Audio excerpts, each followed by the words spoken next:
तो सोचो, अगर एक लड़का अचानक ऐसी दुनिया में पहुंच जाए जहां हर इंसान प्री हिस्टोरिक बीस्ट को अवेकनिंग करता हो। वह सोचता है कि उसकी किस्मत भी चमकेगी और उसे कोई S class pre historic beast मिलेगा, लेकिन उसकी किस्मत तो बिल्कुल उलटी निकलती है। उसका जन्म एक गरीब परिवार में हुआ था, उसके ऊपर पूरे 3 मिलियन युआन का कर्ज था। ऊपर से अवेकनिंग के दिन उसे जो स्टोन एग मिला उसे सबने डेड एग घोषित कर दिया। इसके बाद लोग उसका मजाक उड़ाने लगे और उसे बेकार समझकर बाहर फेंक दिया। उसी समय जाओहू नाम का एक खतरनाक गुंडा अपने मेटल बेसबॉल बैट के साथ वहां पहुंचता है। उसके पीछे उसका earth level Z bearing iron skinned wild boar खड़ा था, जिसकी लाल आंखें सीधे लड़के को घूर रही थीं। जाओहू गुस्से में कहता है, मेरे 3 मिलियन युआन वापस करो वरना आज तुम्हारा अंत तय है। लेकिन लड़के के पास पैसे नहीं थे। वह सिर्फ 18 साल का था। उसके माता पिता मर चुके थे और पूरे स्कूल में उसे सबसे कमजोर लड़का माना जाता था। जाओहू उसके हाथ पर पैर रखकर जोर से दबाता है और कहता है, आज तुम्हारा अवेकनिंग डे था, लेकिन तुम्हारा डेड एग किसी काम का नहीं निकला। अब तुम्हारी जिंदगी की भी कोई कीमत नहीं बची। इतना कहकर वह अपना मेटल बेसबॉल बैट उठाता है और उसे मारने के लिए पूरी ताकत से वार करता है। लेकिन उसी पल लड़के की गोद से वह ग्रे स्टोन एग नीचे गिर जाता है। बेसबॉल बैट उसके सिर को हल्का सा छूता है और उसके माथे से खून निकलने लगता है। खून की कुछ बूंदें सीधे स्टोन एग पर गिरती हैं। अचानक एक अजीब घटना होती है। वह खून स्टोन एग के अंदर समा जाता है, जैसे किसी स्पंज ने उसे सोख लिया हो। अगले ही पल लड़के के दिमाग में एक ठंडी मैकेनिकल वॉइस गूंजती है, high density genetic sample detected, post life in danger, forced activation program activated. लड़का हैरानी से स्टोन एग को देखने लगता है। अचानक स्टोन एग टूट जाता है। न कोई बड़ी एक्सप्लोजन होती है, न कोई चमकदार बीस्ट बाहर आता है, बल्कि उसमें से सिर्फ नाखून जितना छोटा एक ब्लैक एंड रेड मस्कीटो बाहर निकलता है। उसे देखकर हर कोई हंस सकता था, लेकिन तभी फिर वही मैकेनिकल वॉइस सुनाई देती है, system activated, host bound successfully, F type, blood sample activated, ignores defense, deadly poison confirm. लड़का तुरंत अपने मन में पहला कमांड देता है, किल इट। अगले ही पल वो छोटा सा मॉस्किटो इतनी तेजी से उड़ता है कि किसी की आंख उसे देख भी नहीं पाती। वह सीधे आयरन स्किन्ड वाइल्ड बोर की मोटी स्किन पर हमला नहीं करता, बल्कि उसकी सबसे कमजोर जगह उसके ईयर होल के अंदर घुस जाता है। अचानक पूरा वाइल्ड बिहार दर्द से तड़पने लगता है। वह जोर जोर से चिल्लाने लगता है और अपना सिर पागलों की तरह हिलाने लगता है। जाओहू पूरी तरह घबरा जाता है। वह अपने बीस्ट को कंट्रोल करने की कोशिश करता है, लेकिन स्पिरिचुअल लिंक के जरिए उसे सिर्फ दर्द और कैओस महसूस होता है। सिर्फ 3 सेकंड के अंदर आयरन स्किन्ड वाइल्ड बोर के शरीर से काला खून बहने लगता है और उसका विशाल शरीर जमीन पर गिरकर हमेशा के लिए मर जाता है। यह देखकर जाओहू के हाथ कांपने लगते हैं। वह डरते हुए लड़के से पूछता है, तुमने कौन सा सीक्रेट वेपन इस्तेमाल किया? लड़का धीरे धीरे कीचड़ से उठता है, फिर मुस्कुराते हुए अपना हाथ आगे बढ़ाता है। वही छोटा सा ब्लैक एंड रेड मॉस्किटो उड़कर उसकी उंगली पर आकर बैठ जाता है। लड़का कहता है, इसका नाम मिंग है, ये मेरा बीस्ट है। जाओहू यह सुनकर जोर से हंस पड़ता है। उसे यकीन ही नहीं होता कि एक एफ लेवल मॉस्किटो उसके earth level iron skinned wild boar को मार सकता है। लेकिन सामने पड़ी लाश सच बता रही थी। तब लड़का शांत आवाज में कहता है, चाहे दुश्मन कितना भी ताकतवर क्यों ना हो, अगर उसकी सबसे कमजोर जगह पर हमला किया जाए तो उसका अंत तय है। उसी समय फिर से सिस्टम की आवाज आती है, low level creature killed, 50 purification points obtained, host seriously injured, energy replenishment recommended.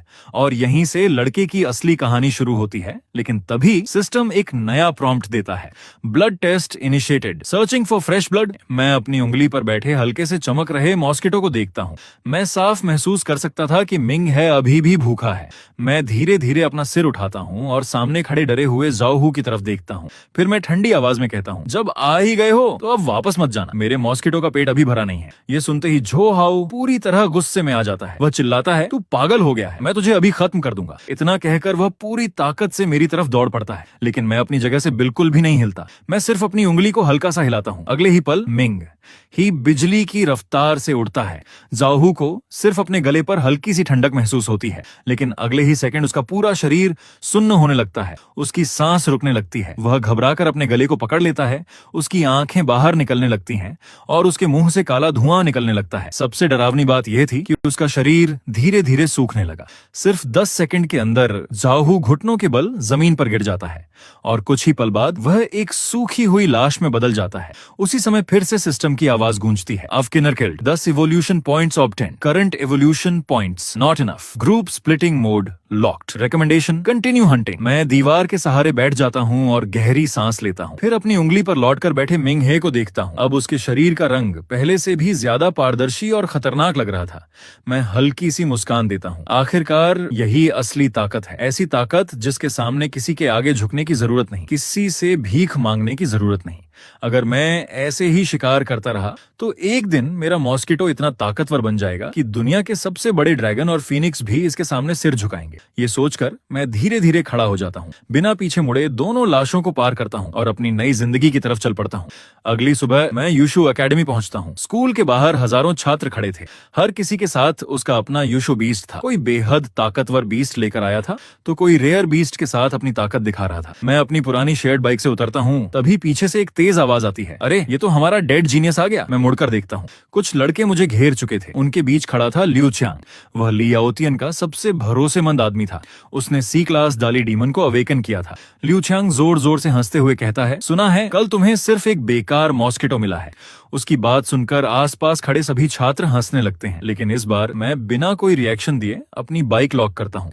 मैंने रात की लड़ाई से एक बात सीख ली थी, इस दुनिया में इज्जत मांगी नहीं जाती, ताकत से छीनी जाती है। लेकिन अभी स्कूल के गेट पर हमला करना सही नहीं होगा, क्योंकि यहाँ स्कूल रूल्स बहुत सख्त हैं। अगर मैंने किसी को मार दिया तो लॉ एनफोर्समेंट टीम तुरंत पहुंच जाएगी, और अभी मेरी ताकत इतनी नहीं थी कि पूरे देश से लड़ सकूं। मैं सिर्फ 2 शब्द बोलता हूँ, हट जाओ। लियू क्वांग का चेहरा गुस्से से लाल हो जाता है। वह अपने डाली डीमन को आगे भेज देता है। 2 मीटर लंबा वह विशाल डीमन मेरे सामने पहाड़ की तरह खड़ा हो जाता है। लियू चांग हंसते हुए कहता है, अगर अंदर जाना है तो पहले मेरे बीस्ट के पैरों के नीचे से रेंग कर जाओ। चारों तरफ फिर से हंसी गूंजने लगती है। मैं शांत खड़ा रहता हूँ, धीरे से अपना दायां हाथ पॉकेट में डालता हूँ। मेरी इंडेक्स फिंगर हल्की सी मुड़ती है। यही मेरा अटैक सिग्नल था। मेरी स्लीव के अंदर छिपा मिंग ही भी मेरे किलिंग इंटेंट को महसूस कर चुका था। मैं मन ही मन सोच रहा था, पहले डाली डीमन की आंख पर हमला करूं या सीधे उसके पैर की नस काट दूं। तभी एक ठंडी और घमंडी आवाज पूरे माहौल में गूंजती है, लियू चांग रास्ता छोड़ो। पूरा मैदान एकदम शांत हो जाता है। भीड़ अपने आप 2 हिस्सों में बंट जाती है। एक शानदार वैन धीरे धीरे स्कूल के सामने आकर रुकती है। उसका दरवाजा खुलता है और उसमें से उतरता है ली याओतियन। उसके कंधे पर एक बेहद दुर्लभ S class pre historic beast बैठा हुआ था। उसे देखते ही लियू चांग तुरंत सिर झुका देता है। वह कहता है, यंग मास्टर ली, मैं तो बस इस आदमी को सबक सिखा रहा था। ली याओतियन शांत आवाज में कहता है, क्या कभी लायन सड़क के वाइल्ड डॉग की परवाह करता है? आज न्यूबॉर्न ट्रायल डे है, अपनी एनर्जी ऐसे लोगों पर बर्बाद मत करो। इतना कहकर वो मेरे बिल्कुल पास से गुजर जाता है, लेकिन जाते जाते उसकी नजरें मुझ पर टिक जाती हैं। उसकी आंखों में साफ लिखा था, ये कहानी अभी खत्म नहीं हुई है। उधर लियू क्वांग जाते जाते मुझे घूर कर कहता है, आज प्रैक्टिकल एग्जाम में मिलना, तब देखना तुम्हारा क्या हाल करता हूँ। भीड़ धीरे धीरे छंट जाती है, लेकिन मैं वहीं खड़ा रहता हूँ और ली याओतियन की पीठ को देखते हुए मैं मन ही मन मुस्कुराता हूँ। ली याओतियन ने खुद को लायन समझा और मुझे वाइल्ड डॉग, लेकिन मैं बस एक ही बात सोच रहा था, उम्मीद करता हूँ जिस दिन तुम्हारा पूरा खून चूस लिया जाएगा उस दिन भी तुम्हारा यही प्राइड बना रहे। इसके बाद तिएनमेन स्कूल का हाउशन ट्रायल एरिया शुरू होता है। ये जगह लो रैंक बीस्ट से भरी हुई थी। यहीं पर नए स्टूडेंट्स अपनी पहली प्रैक्टिकल ट्रेनिंग करते थे। ज्यादातर स्टूडेंट्स टीम बनाकर आते थे। उनके साथ टीचर्स भी रहते थे ताकि कोई खतरा होने पर तुरंत मदद मिल सके। लेकिन मैं अकेला आया था। मैं मेन रोड छोड़कर सीधे सबसे घने जंगल के अंदर चला जाता हूँ, क्योंकि मेरा यहाँ आने का सिर्फ एक ही मकसद था, हंट करना। मैं अपने सामने सिस्टम पैनल खोलता हूँ। उस पर लिखा था, host Wang Batian, evolution points 60, current task establish the first insect team, requirement 100 evolution points और 50 kilogram low rank flesh and blood. मैं अपना हाथ आगे बढ़ाता हूँ, बाहर आओ मिंग है। अगले ही पल वह ब्लैक एंड रेड मॉस्किटो उड़ते हुए मेरे सामने आ जाता है। मैं सामने घास में बैठे एक विंड रैबिट की तरफ इशारा करता हूँ, जाओ आज का बफे तुम्हारा है। सामान्य स्टूडेंट्स के लिए विंड रैबिट को पकड़ना लगभग नामुमकिन था, क्योंकि उसकी स्पीड बहुत ज्यादा थी, लेकिन मिंग ही की नजरों से बचना किसी के बस की बात नहीं थी। उसकी नजरों में विंड रैबिट की स्पीड भी स्लो मोशन जैसी लग रही थी। अचानक लाल रंग की एक फ्लैश दिखाई देती है और अगले ही पल विंड रैबिट की गर्दन में तेज दर्द उठता है।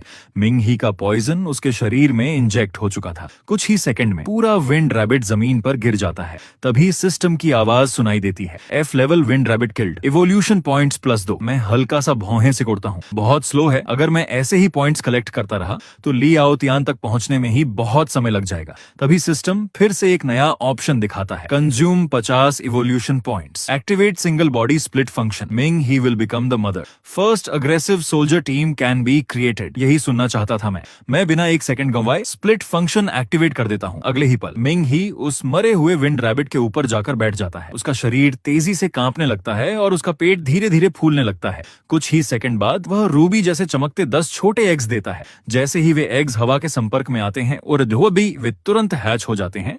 उनमें से 10 नए मस्कीटो सोल्जर्स बाहर निकलते चलते हैं। उनका साइज भले ही एक साधारण फ्लाई जितना था, लेकिन उनके पास भी वही शार्प माउथ और डेडली पॉइजन था। अब मेरे पास सिर्फ एक नहीं, पूरे 11 मॉस्किटो सोल्जर्स थे। मैं उन्हें देखकर मुस्कुराता हूँ। ये तो बस शुरुआत है। मैं हाथ उठाकर कमांड देता हूँ, जाओ इस पूरे जंगल के हर लिविंग क्रिएचर का सफाया कर दो। अगले ही पल सभी मॉस्किटो सोल्जर्स अलग अलग दिशाओं में उड़ जाते हैं। वे किसी माइक्रो बॉम्बर स्क्वाड्रन की तरह पूरे जंगल में फैल जाते हैं। अब जंगल के हर कोने में मौत घूम रही थी, चाहे जमीन के नीचे छिपा कोई बीस्ट हो या पेड़ों पर बैठा कोई स्नेक, कोई भी उनसे बच नहीं पा रहा था। एक अकेला मॉस्किटो शायद किसी बड़े बीस्ट का कुछ न बिगाड़ पाए, लेकिन जब 10 मॉस्किटो सोल्जर्स एक साथ हमला करते तो सबसे ताकतवर बीस्ट भी तड़प उठता। उधर सिस्टम पैनल पर लगातार नंबर्स बढ़ने लगते हैं, +1, +2, +5, +3। एवोल्यूशन पॉइंट्स पागलों की तरह बढ़ रहे थे। सिर्फ आधे घंटे बाद मैं एक पत्थर पर बैठा था। मेरे पैरों के आसपास दर्जनों मरे हुए बीस्ट्स पड़े थे, और सबसे डरावनी बात, मेरी मॉस्किटो आर्मी अब 11 से बढ़कर पूरे 100 सोल्जर्स बन चुकी थी। अब वे अलग अलग मॉस्किटो नहीं रहे थे, बल्कि आसमान में उड़ता हुआ एक ब्लैक क्लाउड बन चुके थे। यही इंसेक्ट रेस की सबसे खतरनाक ताकत थी। Snowball growth. जब तक उन्हें ब्लड मिलता रहेगा वे कभी रुकेंगे नहीं। मैं सिस्टम पैनल पर नजर डालता हूँ, 500 इवोल्यूशन पॉइंट्स। मैं तुरंत सभी सोल्जर्स को रुकने का कमांड देता हूँ। इनफ, अब क्वांटिटी नहीं क्वालिटी चाहिए। मैं मदर मिंग हे की तरफ देखता हूँ। लगातार स्प्लिट होने की वजह से उसका साइज पहले से काफी बड़ा हो चुका था। उसी समय सिस्टम फिर से नोटिफाई करता है, evolution point sufficient, genealogy page can be open, current evolution path, bloody evolution, required material level एक फेरोशियस बीस्ट। मैं धीरे से आंखें बंद करता हूँ। आसपास सिर्फ F लेवल बीस्ट्स थे। अगर लेवल 1 बीस्ट चाहिए तो जंगल के और अंदर जाना होगा। तभी जंगल की गहराई से अचानक एक जोरदार चीख सुनाई देती है। फिर एक लड़की की घबराई हुई आवाज गूंजती है, help, mutated iron clad rhinoceros पागल हो गया है। ये सुनते ही मेरी आंखें चमक उठती हैं। आयरन क्लैड राइनोसेरस, एक असली लेवल, एक फेरोशियस बीस्ट, मोटी स्किन, भारी फ्लैश और मिंग ही की एवोल्यूशन के लिए परफेक्ट मटेरियल। जहां बाकी लोग किसी को बचाने के लिए दौड़ पड़ते, वहीं मैं सिर्फ हल्की सी मुस्कान देता हूं। मेरे पीछे खड़े सैकड़ों मॉस्किटो सोल्जर्स ब्लैक क्लॉक की तरह हवा में फैल जाते हैं। मैं धीरे से कहता हूं, लगता है मटेरियल खुद चलकर मेरे पास आ गया है। लेकिन मैं उन हीरो की तरह नहीं था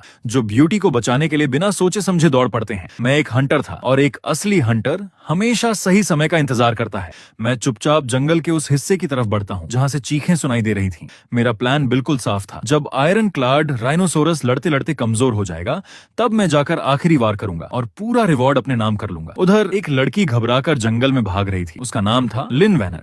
वह तियानमेन स्कूल की सबसे मशहूर हीलिंग स्टूडेंट थी। पूरे स्कूल में हर कोई उसे पसंद करता था, लेकिन इस वक्त उसका चेहरा आंसुओं से भरा हुआ था, क्योंकि उसके पीछे टैंक जितना विशाल लेवल एक आयरन क्लाड राइनोसोरस पूरी स्पीड से उसका पीछा कर रहा था। उसकी आंखें खून की तरह लाल हो चुकी थीं। वह पूरी तरह बर्जरक मोड में जा चुका था। सिर्फ 3 मिनट पहले लिन वैनर का हीलिंग बीस्ट उसी राइनोसोरस के पैरों तले कुचल दिया गया था। अब उसके पास बचने का कोई रास्ता नहीं था। वह सिर्फ किसी मिरेकल का इंतजार कर रही थी। अचानक आयरन क्लाड राइनोसोरस अपनी स्पीड और बढ़ा देता है। उसी समय लिन वैनर का पैर सड़े हुए मड पिट में फंस जाता है। वह गिर पड़ती है। डर के मारे पीछे मुड़कर देखती है।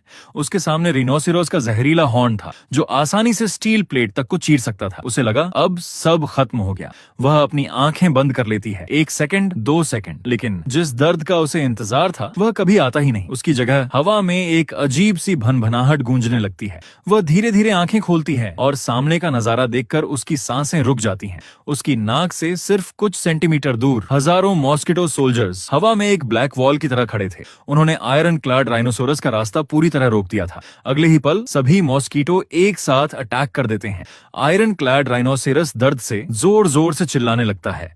वह अपना सिर बुरी तरह हिलाता है, कभी पेड़ों से टकराता है, कभी जमीन पर लौटता है, लेकिन इन छोटे छोटे सोल्जर्स से छुटकारा नहीं पा पाता। उधर मैं पास के एक ट्री ब्रांच पर खड़ा, जेब में हाथ डाले, पूरे सीन को शांत चेहरे से देख रहा था। मेरे लिए ये किसी बैटल शो से कम नहीं था। मैं मन ही मन लगातार कमांड दे रहा था। फर्स्ट टीम आईज पर attack, second team nose block करो, थर्ड टीम ईयर्स के रास्ते ब्रेन तक पहुंचो। मेरी उंगलियां ट्री ब्रांच पर हल्के हल्के टैप कर रही थी, और उसी रिदम के साथ पूरी मॉस्किटो आर्मी एक परफेक्ट मिलिट्री फॉर्मेशन में अटैक कर रही थी। नीचे बैठी लिन वैनर ये सब देखकर पूरी तरह शॉक हो चुकी थी। उसने कभी इमेजिन भी नहीं किया था कि इतने छोटे इंसेक्ट्स एक लेवल एक फेरोशियस बीस्ट को इस हालत में पहुंचा सकते हैं। सिर्फ 1 मिनट के अंदर आयरन क्लैड राइनोसिरस की दहाड़ धीरे धीरे कमजोर पड़ने लगी। फिर उसका विशाल शरीर जोर से जमीन पर गिर पड़ा। चारों तरफ धूल का बादल फैल गया। वह पूरी तरह मरा नहीं था। उसके पैर अभी भी हल्के हल्के हिल रहे थे, लेकिन उसकी आंखों की सारी चमक खत्म हो चुकी थी।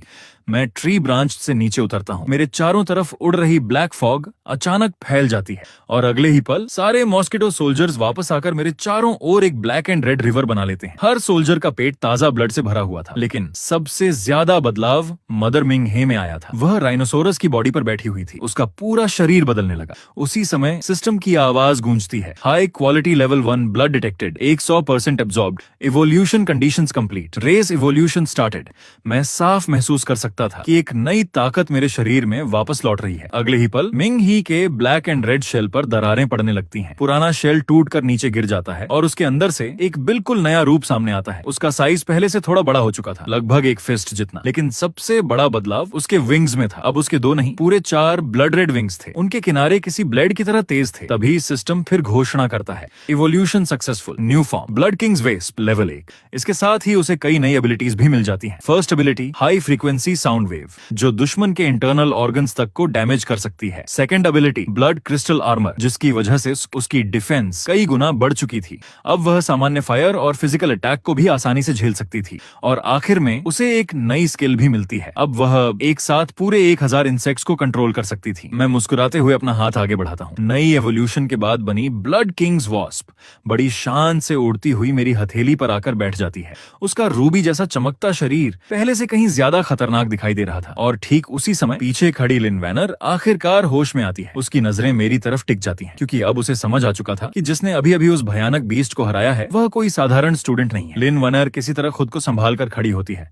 वो मेरी पीठ को देखती रहती है। उसकी आंखों में राहत भी थी और डर भी। वह धीरे से पूछती है, वांग बातियन, क्या सच में तुम हो? उसने मेरा पुराना स्कूल यूनिफॉर्म पहचान लिया था और पूरे स्कूल का वही बदनाम स्टूडेंट भी। मैं धीरे धीरे उसकी तरफ मुड़ता हूँ, लेकिन उसे बचाने के बाद भी मेरे चेहरे पर कोई हीरो वाली स्माइल नहीं थी। मेरी आंखों में सिर्फ वार्निंग थी। मैं जमीन पर पड़े आयरन क्लैड राइनोसिरस की तरफ इशारा करके कहता हूँ, राइनो हॉर्न मैं ले जाऊंगा, बाकी स्किन और फ्लैश तुम्हारी। लिन वैनर कुछ पल के लिए पूरी तरह शॉक हो जाती है। उसे लगा था मैं उसे बचाने के बाद दोस्ती करूंगा या कम से कम साथ चलने के लिए कहूंगा, लेकिन मैं ठंडी आवाज में सिर्फ इतना कहता हूँ, अगर जीना चाहती हो तो चुप रहना। मैं 2 कदम उसकी तरफ बढ़ता हूँ। मेरे शरीर से निकल रही किलिंग ऑरा महसूस करके वह अनजाने में पीछे हट जाती है। मैं उसकी आंखों में देखते हुए कहता हूँ, आज जो कुछ भी तुमने देखा, अगर उसका आधा शब्द भी किसी को बताया या किसी को यह पता चला कि मेरे पास इतनी बड़ी मॉस्किटो आर्मी है, तो अगली बार तुम्हें कोई नहीं बचाएगा। इतना कहते ही मेरी उंगली पर बैठी ब्लड किंग्स वेस्प उड़कर सीधे उसकी आंखों के सामने आ जाती है। उसका नुकीला स्टिंगर सिर्फ कुछ मिलीमीटर दूर रुक जाता है। मैं शांत आवाज में कहता हूँ, अगली बार ये स्टिंगर तुम्हारे ब्रेन में जाएगा। ये सुनते ही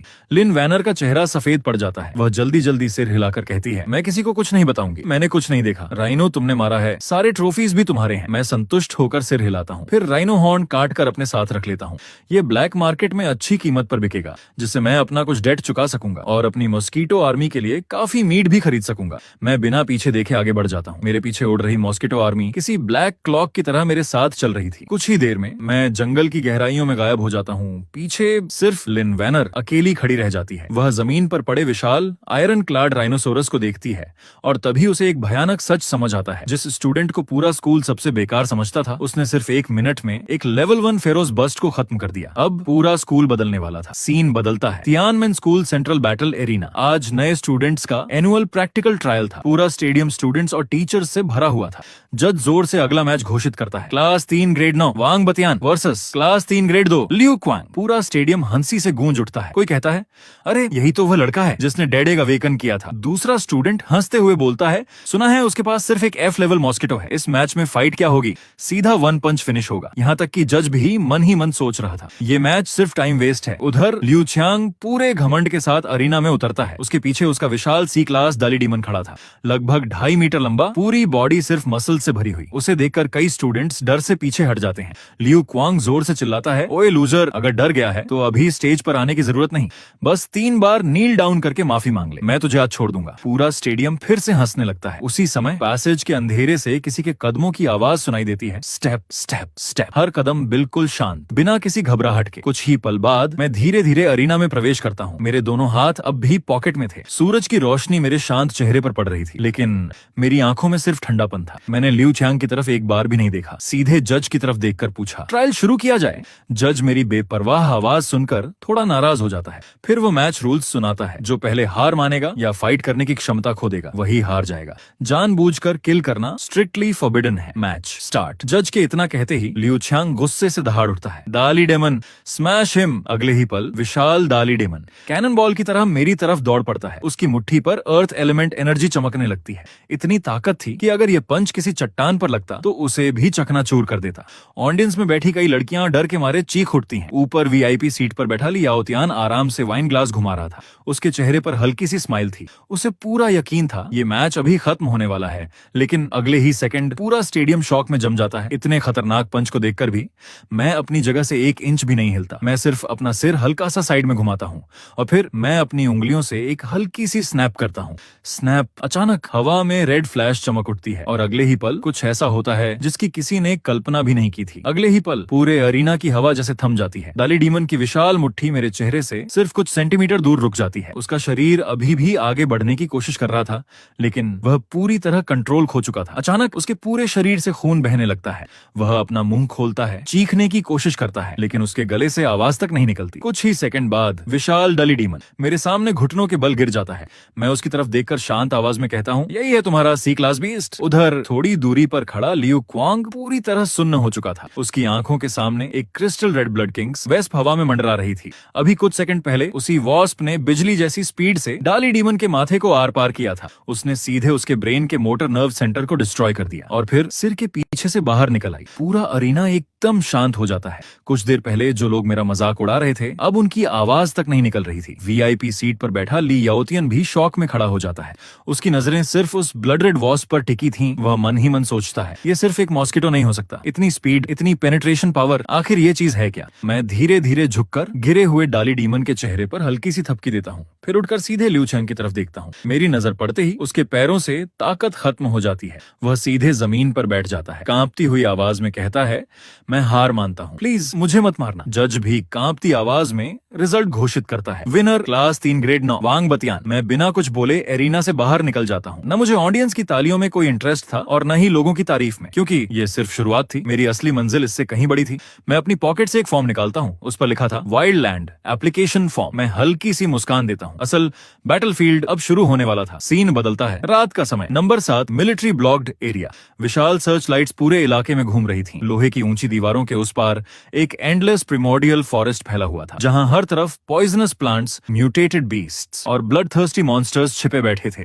सामान्य स्टूडेंट्स के लिए यहीं तक उनकी दुनिया खत्म हो जाती थी, लेकिन मेरे लिए यही जगह हेवन थी। कुछ देर बाद एक मिलिट्री ट्रांसपोर्ट ट्रक वहां आकर रुकती है। उसमें से कई एलीट स्टूडेंट्स नीचे उतरते हैं। इन्होंने फर्स्ट असेसमेंट पास किया था। अब इन्हें यहाँ 3 दिन तक सर्वाइवल टेस्ट देना था। ज्यादातर स्टूडेंट्स के चेहरों पर एक्साइटमेंट और फियर दोनों साफ दिखाई दे रहे थे, लेकिन मैं सबसे अलग एक कोने में खड़ा था। मेरे कंधे पर सिर्फ एक पुराना स्कूल बैग था। तभी पीछे से एक काने भरी आवाज आती है, अरे ये तो हमारा वन हिट किंग आ गया। मैं पीछे मुड़कर देखता हूँ। ली याओ तियान अपने फॉलोअर्स के साथ मेरी तरफ आ रहा था। वह हंसते हुए कहता है, सुना है तुमने मार्केट का सारा रॉ मीट खरीद लिया, क्या जंगल के अंदर बारबेक्यू पार्टी करने वाले हो? मैं उसकी बात का कोई जवाब नहीं देता, बस उसके कंधे से टकराते हुए आगे निकल जाता हूँ। ली याओ तियान के फॉलोअर्स गुस्से में मुझे रोकने ही वाले थे, लेकिन ली याओ तियान हाथ उठाकर उन्हें रोक देता है। वह मेरी पीठ को घूरते हुए धीरे से कहता है, जल्दी मत करो, वाइल्ड लैंड में एक्सीडेंट होना बहुत कॉमन बात है। फॉरेस्ट के अंदर पहुंचने दो, फिर इसे हमेशा के लिए खत्म कर देंगे। मुझे उनकी बातों से कोई फर्क नहीं पड़ता। करीब आधे घंटे बाद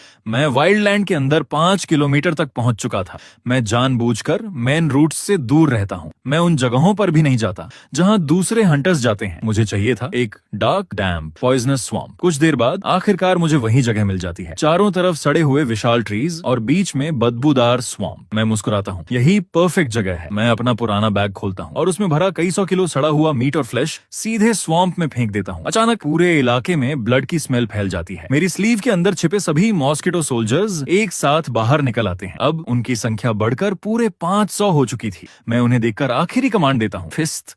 अगले ही पल सभी 500 मॉस्किटो सोल्जर्स पागलों की तरह उस फ्लैश पर टूट पड़ते हैं। वे लगातार ब्लड एब्जॉर्ब करने लगते हैं। धीरे धीरे उनके शरीर चमकने लगते हैं। यह स्प्लिट प्रोसेस शुरू होने का संकेत था। उधर आसमान में उड़ रही मदर मिंग लगातार लो फ्रीक्वेंसी वाइब्रेशन छोड़ रही थी। उसकी वजह से पूरी कॉलोनी की मेटाबॉलिज्म स्पीड कई गुना बढ़ जाती है और पूरी मॉस्किटो आर्मी विस्फोटक स्पीड से रिप्रोड्यूस करने लगती है। उनकी संख्या हर सेकंड बढ़ रही थी, लेकिन मेरा ध्यान कहीं और था। मैं सिस्टम पैनल को ध्यान से देख रहा था, क्योंकि उस पर अभी अभी एक बिल्कुल नया ऑप्शन दिखाई दिया था और वही ऑप्शन मेरी पूरी आर्मी को अगले लेवल पर ले जाने वाला था। Special environment detected swamp poison.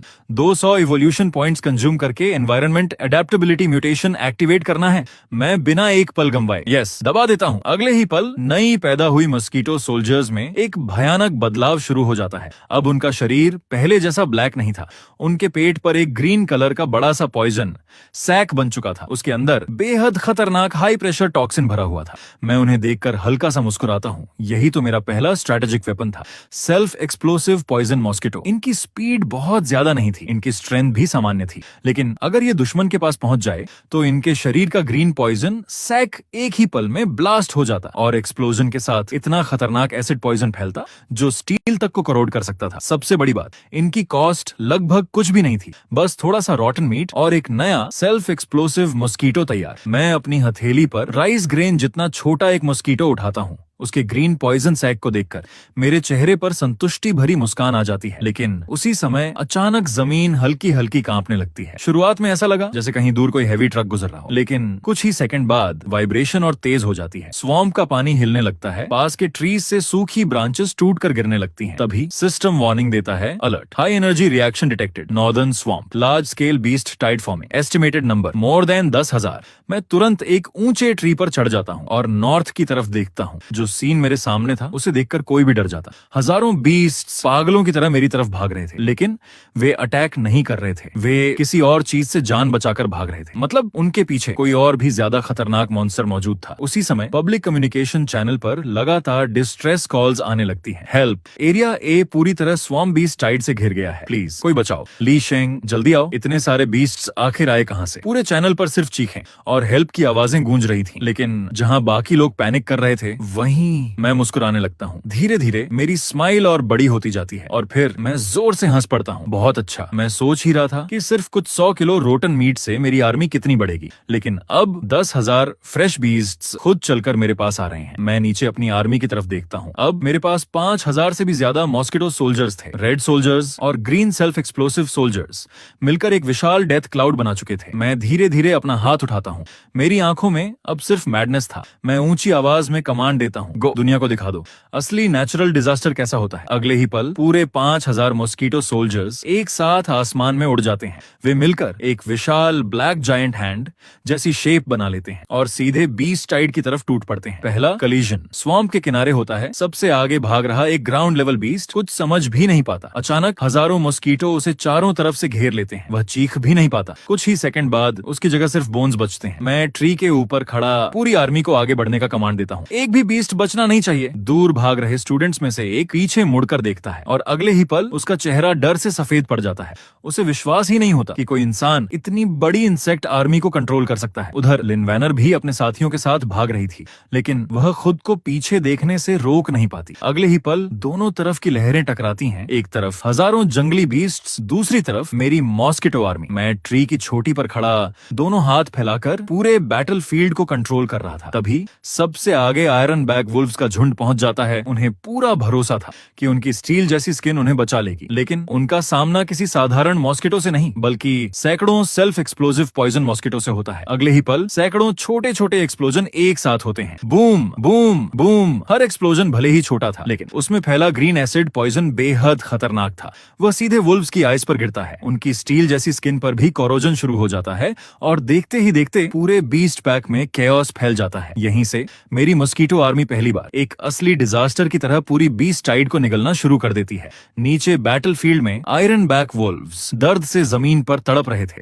उनकी स्टील जैसी स्किन अब एसिड पॉइजन से गल चुकी थी। यही मौका था जिसका मेरी मॉस्किटो आर्मी को इंतजार था। मैं अपनी उंगलियां हल्के से हिलाता हूं और अगले ही पल लगभग 3,000 ब्लड सोल्जर्स एक साथ अटैक कर देते हैं। वे किसी ब्लड शार्क की तरह टूट पड़ते हैं। अब उन्हें किसी वीक पॉइंट की तलाश नहीं करनी पड़ती, क्योंकि एसिड पॉइजन ने पूरे शरीर को ही वीक पॉइंट बना दिया था। सैकड़ों मॉस्किटो सीधे खुले हुए घावों के अंदर घुस जाते हैं। एक विशाल आयरन बैक वुल्फ गुस्से में अपना मुंह खोलता है, लेकिन उसी पल 10 से ज्यादा मॉस्किटो सीधे उसके गले के अंदर घुस जाते हैं। सिर्फ 3 सेकंड और लगभग 400 पाउंड वजनी वुल्फ धड़ाम से जमीन पर गिर जाता है। लेकिन यहीं पर अटैक खत्म नहीं होता। उसके शरीर से बाहर निकले मॉस्किटो हवा में ही स्प्लिट होने लगते हैं। उधर सिस्टम पैनल पर लगातार नोटिफिकेशंस आने लगते हैं। Iron back wolf killed, evolution points +50, automatic split activated, current insect count 6,000 3200। मैं नीचे फैले ब्लड बाथ को देखता हूँ। मेरी आंखों में अब दया नहीं, सिर्फ नंबर्स दिखाई दे रहे थे। मेरे लिए हर मरा हुआ बीस्ट नई आर्मी का सोर्स था। मैं धीरे से मुस्कुराता हूँ। जब तक मैं जिंदा हूँ मेरी आर्मी कभी खत्म नहीं होगी। लेकिन तभी बीस्ट टाइड की दूसरी वेव भी पहुंच जाती है। इस बार विशाल वाइल्ड बुल्स और तेज विंड लॉर्ड्स बीस्ट्स मैदान में उतरते हैं। उनकी भारी बॉडीज मेरे कई मस्कीटो सोल्जर्स को कुचल देती हैं। कुछ ही सेकंड में मेरी आर्मी के सैकड़ों सोल्जर्स मर जाते हैं। लेकिन मैं बिल्कुल भी पैनिक नहीं करता, बल्कि मेरे चेहरे पर हल्की सी स्माइल आ जाती है। मैं धीरे से कहता हूँ, कंजम्पशन बैटल, यही तो इंसेक्ट रेस की सबसे बड़ी ताकत है। मैं अपनी पूरी मेंटल पावर इस्तेमाल करता हूँ और कमांड देता हूँ, मिंग हे, क्वीन मोड। अब तक मेरे कंधे पर बैठी मिंग हे आखिरकार उड़ान भरती है। वह पूरे बैटलफील्ड के ऊपर जाकर रुक जाती है। फिर उसके चारों विंग्स हाई फ्रीक्वेंसी वाइब्रेशन पैदा करने लगते हैं। इंसानों को यह साउंड सुनाई नहीं देती, लेकिन हर मॉस्किटो सोल्जर इसे साफ सुन सकता था। और उसी पल पूरी मस्कीटो आर्मी जैसे पागल हो जाती है। उनकी अटैक स्पीड सीधे 30% बढ़ जाती है। लेकिन सबसे डरावनी चीज अभी बाकी थी। मिंग ही अपना मुंह खोलती है। सो पूरे बैटलफील्ड में फैला ब्लड लाल एनर्जी बनकर उसकी तरफ उड़ने लगता है। वह उस एनर्जी को अब्सॉर्ब करती है और अगले ही पल हजारों नए एग्स नीचे गिराने लगती है। कुछ सोल्जर्स मरते तो अगले ही पल उनकी जगह 2 गुना नए सोल्जर्स पैदा हो जाते। यही इंसेक्ट रेस की सबसे बड़ी ताकत थी। इसी वजह से पूरे यूनिवर्स में इस रेस को टाबू माना जाता था। उधर हाई ग्राउंड पर खड़ा गार्ड कैप्टन जांग ब्याओ दूरबीन से पूरा बैटलफील्ड देख रहा था। वह पहले से तैयार था कि आज 100 से ज्यादा स्टूडेंट्स मर जाएंगे। लेकिन जो सीन उसके सामने था उसने उसकी सोच ही बदल दी। जहां बीस्ट टाइड को डिफेंस तोड़ देना चाहिए था, वहां एक विशाल ब्लैक व्हर्लपूल बन चुका था। हजारों बीस्ट्स उसके अंदर घुस रहे थे, लेकिन एक भी बाहर नहीं निकल रहा था।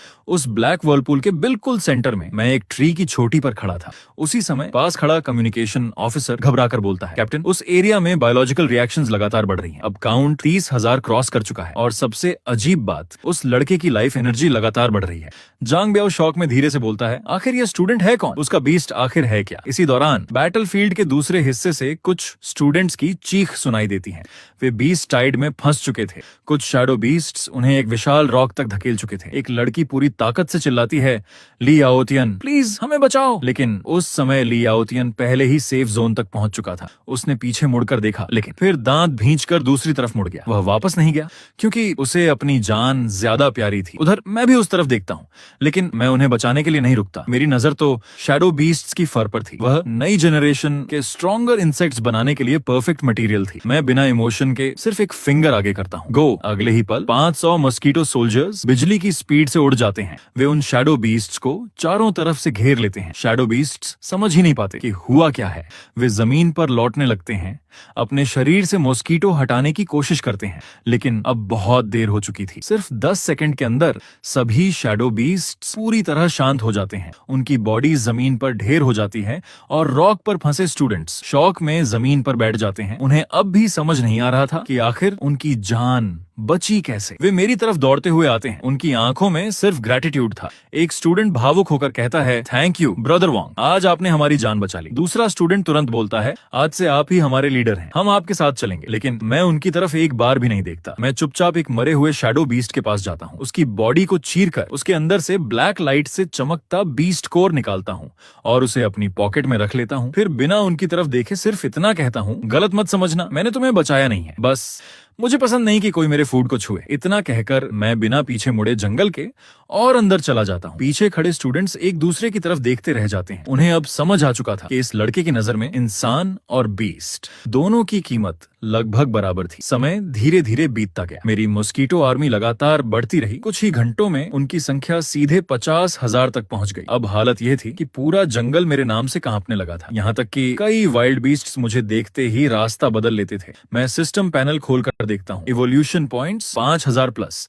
मैं हल्का सा मुस्कुराता हूँ, लेकिन उसी पल फॉरेस्ट की सबसे गहरी दिशा से एक भयानक प्रेशर पूरे इलाके में फैल जाता है। इतना डरावना ऑरा कि हवा में उड़ रहे कई लो लेवल मॉस्कीटो सोल्जर्स सीधे नीचे गिर पड़ते हैं। वे दर्द से तड़पने लगते हैं। दूर भाग रहे बीस्ट्स भी अचानक पैनिक में इधर उधर भागने लगते हैं। मैं तुरंत उस दिशा में देखता हूँ और अगले ही पल मेरी आंखें सिकुड़ जाती हैं। फॉरेस्ट के अंदर से 3 मंजिला बिल्डिंग जितना विशाल बीस्ट बाहर निकल रहा था। उसके पूरे शरीर पर ब्लू लाइटनिंग चमक रही थी। उसके हर कदम के साथ जमीन में गहरे गड्ढे बन रहे थे। उसकी पीठ पर निकले स्पाइक्स बिजली की तरह चमक रहे थे और उसकी नजरें सीधे मुझ पर टिक चुकी थी। उसी समय सिस्टम लगातार वार्निंग देने लगता है। Warning, master class creature detected, target C class master beast, extremely dangerous, immediate retreat recommended. मैं धीरे से अपनी सूखी होंठों पर जीभ फेरता हूँ।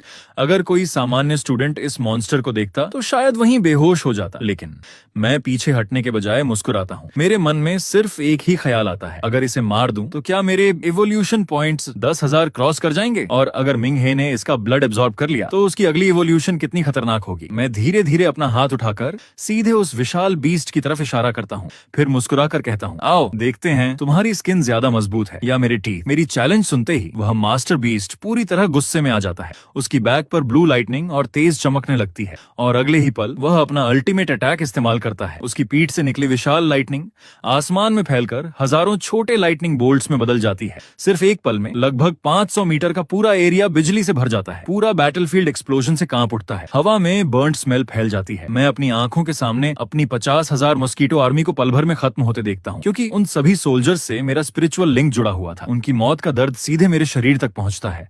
मैं जोर से खून की उल्टी करता हूँ। दूर सेफ जोन में खड़ा ली याओतियन यह सब देखकर खुशी से चिल्ला उठता है। वह हंसते हुए कहता है, खत्म हो गया, अब वांग बतियान कभी वापस नहीं आएगा। इस अटैक से कोई नहीं बच सकता। लेकिन मैं धीरे से अपने होंठों का खून पोंछता हूँ और मेरी आंखों में पहले से भी ज्यादा डेंजर्स लाइट चमकने लगती है।